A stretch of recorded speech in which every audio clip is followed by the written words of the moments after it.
Welcome to Local 5 News at 10. I'm Michelle McCormack. And I'm Tom Zaleski. We begin tonight with a Local 5 investigative report about gun violence in Green Bay.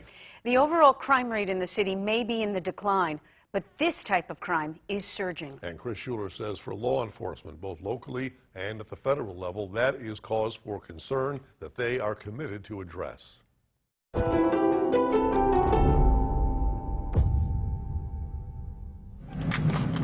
Anytime someone shoots a gun in the city of Green Bay, it's a concern for me. 2020 is going to end up being a really bad year. For Green Bay Police Chief Andrew Smith, gun violence is a growing concern. I see guns getting confiscated every week, a couple a week.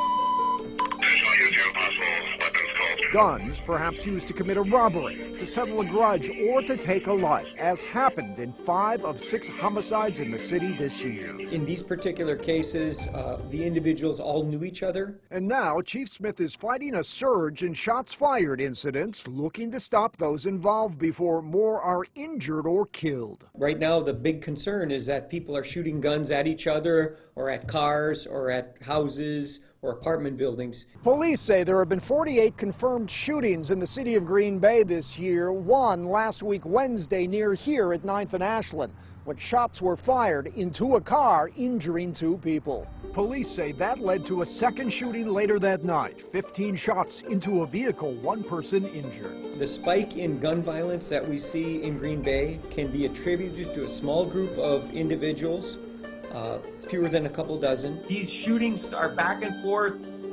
Somebody shoots up somebody's car, somebody gets mad about that, shoots up somebody's house. Through the end of August, overall crime in Green Bay is down almost 9% compared to the same time period in 2019. But when you break out violent crime, where homicides have doubled and aggravated assaults have climbed, the increase is nearly 7%. A surge of gun violence that now has the U.S. Department of Justice stepping in to lend assistance. We're working with state and local partners to really try to put an emphasis on keeping guns out of the hands of dangerous individuals. U.S. Attorney Matt Krieger says his office has made mitigating gun-related offenses a priority, taking some 115 gun-related cases to court this year. If we can keep firearms out of the hands of dangerous individuals, then we can prevent shootings. He's working with Green Bay's police chief, sharing resources to attack the problem. The first task of government is to keep people safe.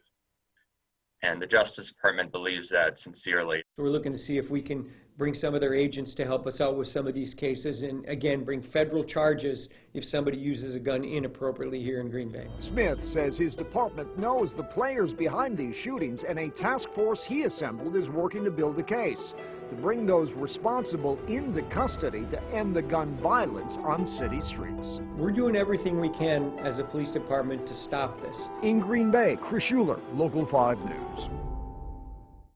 Thanks, Kris. And the chief says this small group of individuals are responsible for 60 to 70% of the city's confirmed shootings. 2